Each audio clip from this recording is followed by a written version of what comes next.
Hello and welcome to Simplifying AI in Government. I am your host, Ayman Aitani, and I am joined by my co-hosts, MG and Jad. We talk every day about AI use cases in government and what does that mean to you. How are we doing, Jad and MG? Jad, I know you're kind of sick today. GM, yes, but we can't skip the space, of course. We can't. We can't. The space must go on. We love that work ethic, Jad. We hope you get well soon. Ayman, all's good. How about you? I'm good. What topics do we have for today? We have some pretty nice topics. We're going to start out with a trial that showed how humans outperformed AI. You wouldn't think that would be the case, but a new trial that was made by the Australian Securities and Investments Commission, we'll call it ASIC for short. They conducted a trial that used AI to compare its performance to humans. All right, so this was a proof of concept that was carried out by AWS, and they used the Llama, which is Meta's basically large language model. They used Llama 2 as the chatbot over a few weeks in order to compare its performance to humans. Now, what was the exercise or what was the trial that they did? The AI basically was tasked with summarizing the public submissions made to the parliamentary inquiries. So basically, they have inquiries that are coming in, the usual public inquiries, and this AI was tasked to summarize them as we were used to by now, with ChatGPT summarizing whatever we want to give us the the zibdi from the basically inquiries. Now, these AI-generated summaries are compared to the summaries that are generated by humans. And the results showed that the AI performed worse than the humans on all criteria, since it produced summaries that were less detailed and less accurate. So they claimed that these summaries were bland and did not capture the nuance or the substance of the submissions, which to me kind of makes sense, because if you're comparing a new AI or a model to someone who has been working with the same field, especially if we're discussing the financial or the legal fields or industries, they would have knowledge or background or context to enable them to perform better when assessing or when giving input on specific, let's say, inquiries.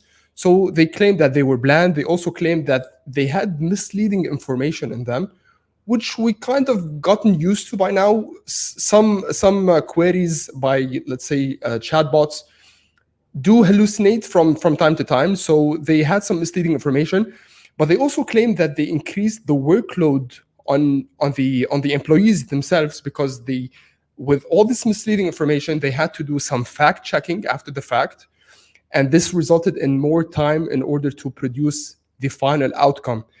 Now, the reason that they gave was that this AI was hindered by limited time, meaning that they only had 1 week in order to properly prompt and properly optimize this engine in order to give its output. So this was the reason that they gave.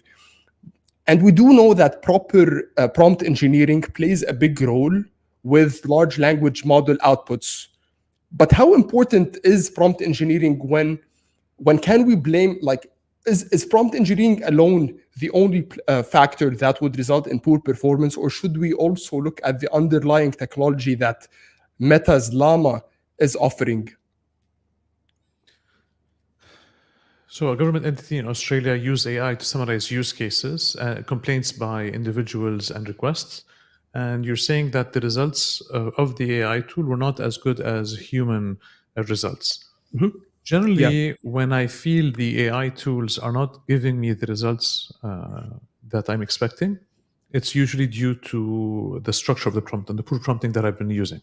So I find that if I go back to the prompt and I add more clarity on what I'm expecting the tool to use, what output I need, how long it is, who the target audience is, I give it more data, less data, whatever it is, I manipulate the prompt in order to get a better result. So I find that with more prompting, I'm able to get better results. So for us to say that in a simple task like summarizing information, that the results were not great, there could be an aspect of either the prompting is not working well for them, they haven't customized it well, or the model that they're using, Metalama, GPT, others, might not be a right fit for this. Although summarizing is not is something that is very common to all of these tools. They usually do well in. And the third, time to figure out properly why. Are we giving it the right data or not? Are we able to customize the prompts further? What does it mean that it's a good one? What is our criteria to say good or bad? It's not an on and off. It's not a black or white. There's a gray aspect of this. So we have to clarify what good or bad means for us to measure and do that. So for a task like summarizing applications by people, it should be quite doable, especially that many government entities globally have been able to do that effectively. But we don't have enough information on this particular case there, although I'm sure it's a great headline that the media tend to talk about. Would love to talk about how humans are better. I'd say humans are better when it comes to empathy, taking care of things, and a more of a human aspect of this. But in terms of summarizing, I don't know. Exactly that. This is why I was asking that. Would the base natural language processing behind the or the engine basically that's summarizing, would there be a flaw rather than the prompting? But to me, it's interesting that they opted with Meta Llama, especially that AWS was conducting the trial and not, for example, using Claude's Anthropic, given that Amazon has invested millions into Anthropic. Maybe from Amazon's perspective, they're a host. They're a host provider. They host all of them. They host their Amazon, Google, Llama, whatever. So they're a hosting provider. As long as you're using their CPUs, their storage, and deploying your models and uploading your data, they're fine. So they're agnostic. They do. They host a bunch of them, but the choice for Meta, I don't know if it was a jab maybe to Meta just to say that the headlines or the performance was poor for Meta. But let me also walk you through some of the details that they discussed about the assessment. So 5 employees from this authority in Australia assessed both of them, both summaries for humans and for AI. And they did not know which one of them was AI generated and which one were human generated. And the final scores showed that the humans scored 81% compared to AI summaries, which scored 47%. That's such a drastic difference in the scores of the summaries. Given that we've gotten used to a lot of these language models giving us a lot of good summaries in very structured manner. You can prompt it to give it in bullets. You can prompt it to do in paragraph. Higher priority, less priority. So this was very intriguing to me. Amazon stated that this performance of this specific model underperformed, but other models may not perform the same way. But this begs the question that how important are these trials? Like once in a while, they do these trials and they find out that this performance is lacking somewhere. Should they be regular trials that are happening every once in a while just to test out how the performance of these machines are working? So from your description, it seems that it's a controlled test, right? So there's scoring, there's criteria, and so on. And a lot of this can be improved. So what you're reminding me a lot was in the early days of machine learning and AI for playing chess. The early models were not very good. They were easily beatable. They were making mistakes that you cannot make in chess. The moves don't work in a certain way, and it's unrealistic and unlikely. And with time and further training, things have improved and changed. So with this is the vibe I'm getting, that with things moving forward with this, it can improve. So I'm going to work with you and say, look, the prompting was excellent. The model was very good. The machine did not do that. So let's go with that assumption. That is solvable. Now I'm going through, I haven't spent time on the report now. I'm looking at this with you now. It's like a 40-page study on the data set and what they've done and so on, and why they did this. I'll spend some time later to go through to understand a little bit further. But if the issue is about summarizing content from an application, there are many ways to address this. And one final thing that was interesting to me, that was not, maybe it would be highlighted in the report, I haven't also read the report, was that they mentioned that humans outperform them in all criteria, but I would say time efficiency is one criteria, and I bet you that the AI outperformed humans when it comes to summarizing a lot of inquiries in a very, very short amount of time. So that is also one thing that that is to be looked into in that report. Clear. What else? Yep. And the next topic on our list is Anthropic, which MG mentioned, and OpenAI. So both companies, they have signed agreements with the US, specifically the AI Safety Institute, to share their AI models for safety testing. So this safety testing by the AISI, AI Safety Institute of the US, is basically for three main things. One, to make sure these AI models can't be used for cyber attacks. That's one. Two, for bioweapons. And three, to make sure their data is safe. How do the models use the data? Do they train the AI models based on the data? This agreement includes also getting access for the models before even getting released. So before public release, the US government entity will have access for the model. They will be able to test it and to make sure this is safe for use. This is also in collaboration with the UK AI Safety Institute. Does this give governments the upper hand when it comes to or having the first say of what should be changed and what should be implemented on these types of models? Would you think so? What stands out for me in AI regulation is that it's coming quickly relative to other technologies in the past. In the past, governments used to wait much, much longer before stepping in and creating regulation. They wait for wider adoption, they wait for more time to pass. But with AI being affecting so many industries and evolving so quickly, and able to affect many use cases of text and video and images and so on, governments have felt under pressure to provide guidelines earlier.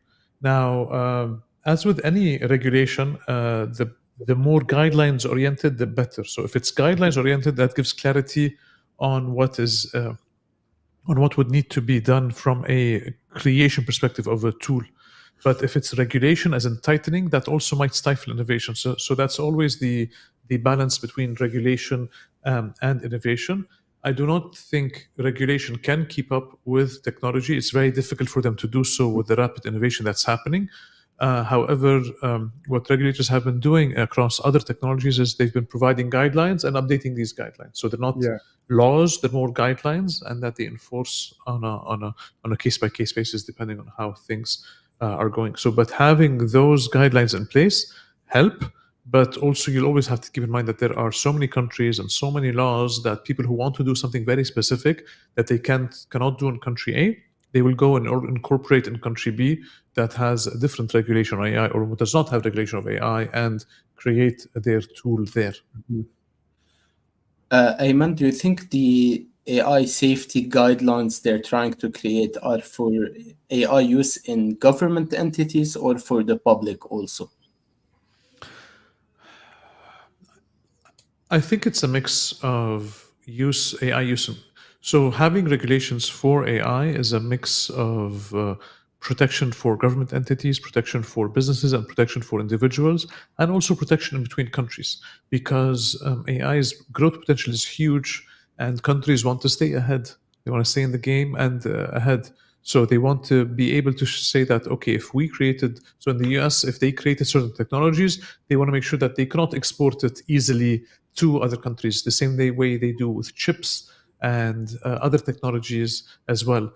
So they're learning from other technologies and they're trying to create their own moat or protection for exporting technology. So that's one potential use case. The other one as well is attracting talent to certain cities to get them to live there, to build out of there and so on. So that's also another aspect where governments might provide a more flexible regulation, more flexible incentives to attract those businesses and those builders to build out of their own cities. And there are government entities who are just waiting to see what other governments around the world do, and they just adopt adopt one or two directions as their own. It's easier and simpler for them.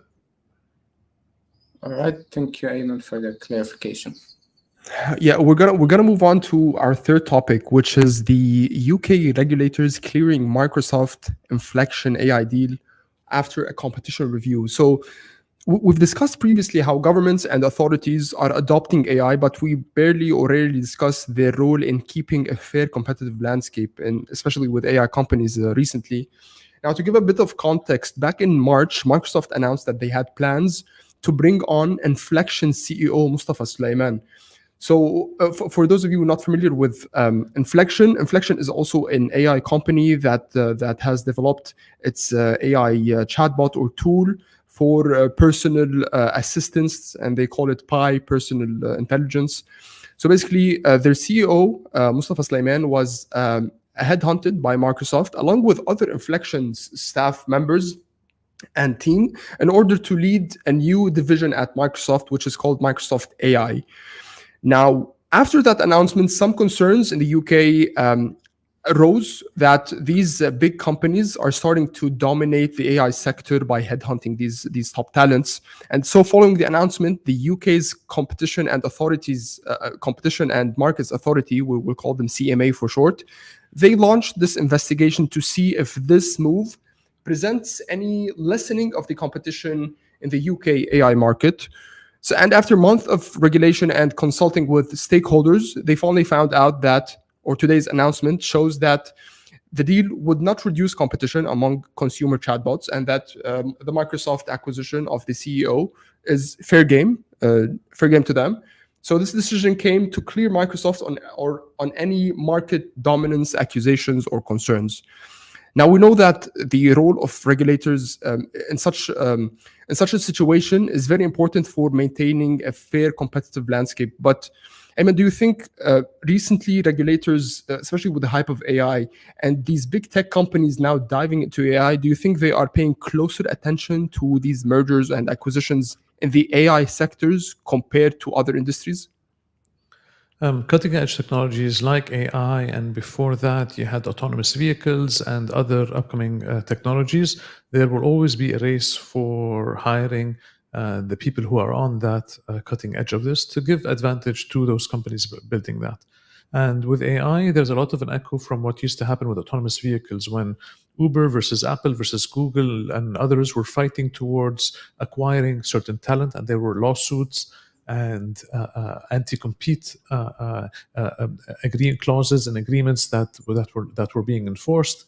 So that experience with autonomous vehicles was brought to AI. Now that there's also this rush for talent, and many companies, especially the big ones, they have the pockets. It's not a money issue anymore. It's about who can acquire them earlier, Yeah. whether acquiring the person or the company, or the company. It's an acqui-hire where you buy the company not for the value of the company, but to bring the team on board. The example Mhm. of Microsoft Inflection is one of those where they bought in everybody, right? So all of Yeah. the company is still independent somewhere, but the whole core of the company is now working for Microsoft, and there's a money aspect there to attract people to come in to also fulfill the investors of Inflection. But this is something that we will tend to see more of over the next 3 to 5 years, as until more and more people who are become better at AI, and there's more supply in the market for people who are good in AI and building an AI. Yeah, definitely, Ayman. And just to also give a bit of context, following up on what you said. So this investigation that was launched by the CMA, it actually started in April on an effort to focus on the mergers and acquisitions in the AI industry. So they did not specifically target like headhunting hires. However, they considered or they deemed this hire for the CEO of Inflection as a merger situation, given that they also took a part of their staff. So that is why they followed up into the investigation with them. But they found out that there was no reduction in competition. Now, Microsoft response was to welcome the decision because they cleared them of any accusation, and they reinstated their position that they did not intend to affect any market competitiveness with such acquisitions. And it's not the first time that we see these companies do such moves. As you said, we're going to see more of them. We saw recently how OpenAI was cleared of their alignment department and moving on to other Claude, if I'm not mistaken. So there was that big move there. But do you think these hiring of large AI talents has become a critical strategy for big companies instead of just partnering with companies or just buying them? Is it a more cost-effective way to bring them more market share? With the Microsoft acquiring Inflection AI, the reason the UK government stepped in, they just wanted to make sure that the things in the past don't happen again. So in the past, you've had many cases where there were huge companies to take out competition. They used to buy them out and shut them down or bring them in or whatever it is. Yeah. So that goes under what was it, anti-competition and things like this. Yeah. So that was why the government in the UK stepped in to make sure that this is not the case, and this was done willingly, and it's not a competitive takeover to take and shut down. This has always been there. Even before tech. So in traditional industries, this has Yeah. always been there before. You're in manufacturing and you buy out another manufacturer and you shut them down because you know that their technology, if it continues to grow and gain momentum, it will affect your core business. So you buy Yeah. them and shut them down. And this was a concern with the regulator in the UK. That's why they stepped in on this deal with Microsoft and Inflection AI. I mean, one final question on this topic. Do you think the regulators have the consumer in mind? Because we know that with more competition in the market, the better the output of the product or the better the quality of the products that are being delivered to the consumer is. Do you think they have the consumer in mind, or are they just following some rules that big companies cannot dominate in markets? I don't think there's clarity now. It's more of you guys are good at what you're doing. We want to do a bunch of things. So in Microsoft's case and Google and Apple, they want to do everything under the sun now with AI, especially the key things that are very clear. So whoever is in a certain range or a certain area that they can do this and do this well, they're bringing them on board, either a hire, acqui-hire, acquisition, merger, whatever you want to name it or do it. They're moving forward with that. So it's not. I don't feel it's very targeted as much as we think it is. All right. Thank you for that insight. And moving on, the last topic on our list is CivStart, which launched a new 12-month startup accelerator program, but not for AI startups, for startups that are focused to build products for AI in government. So this startup accelerator program is focusing on improving the public sector operations with AI. This is also launched by GovAI Coalition, which is the same topic we discussed, I think, 2 or 3 weeks ago. They found a use case. They're using AI to monitor traffic, to identify potholes in San Jose, California. Yeah. So until now, this 12-month program, includes 16 government technology startups, and they all working on tailored AI solutions for government entities like chatbots or AI models that can identify real-time cybersecurity threats, monitor it all the time, and such. So this accelerator program aims to address challenges such as cybersecurity, resident services, infrastructure management, and more. And they get 5 or 6 more things like fundraising support if they need some funding, mentorship, opportunities to pitch to the public sectors, and some sales opportunities. So Ayman, I know in the UAE there is the AI campus, but this is the first time I'm hearing about an accelerator program specific for AI startups that are building government entity products for government entities.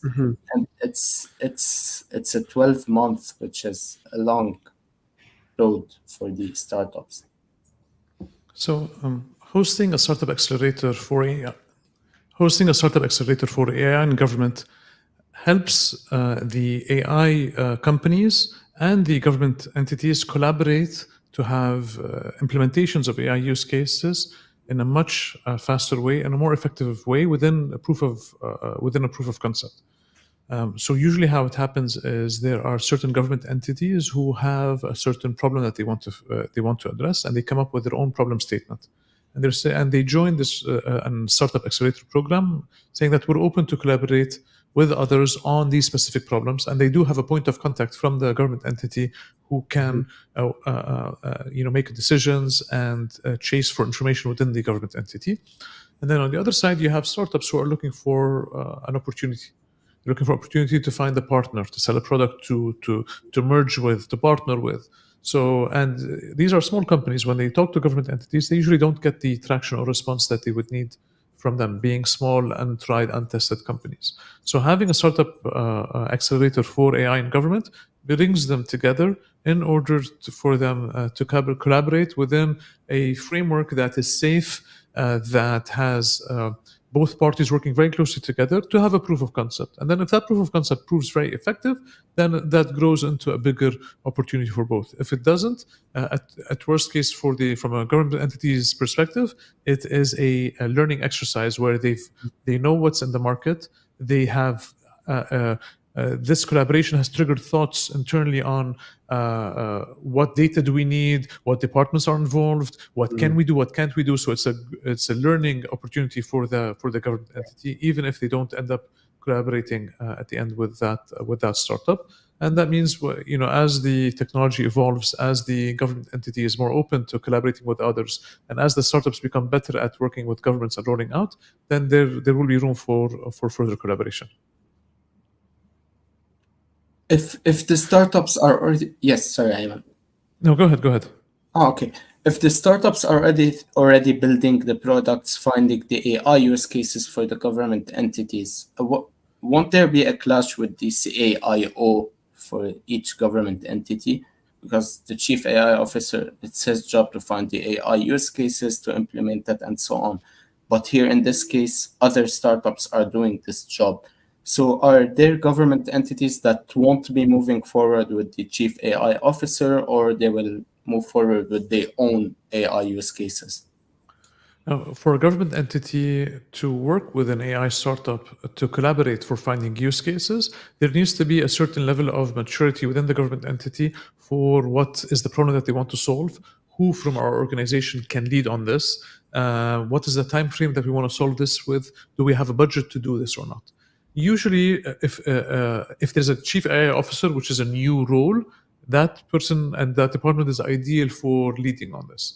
If that government entity doesn't have a dedicated chief AI officer, usually that goes to departments that are labeled as innovation, labeled as digitization, or it could be IT as well, as simple as an IT department. As long as they're empowered to find the use cases that they need, or they're empowered to talk to others to think of what other use cases that they can find for themselves, and also find ways to provide data for testing and validation, yet maintaining compliance with regulation of data privacy, data governance, and data security. Then the more the government entity is looking to seriously address this, and then a startup accelerator for AI in government makes sense for them. All right, thank you, Ayman. All right, that's all for today. Thank you for joining us. We're live every Thursday at 5 p.m. UAE time. We're live on LinkedIn, X, and YouTube. Thank you for joining us.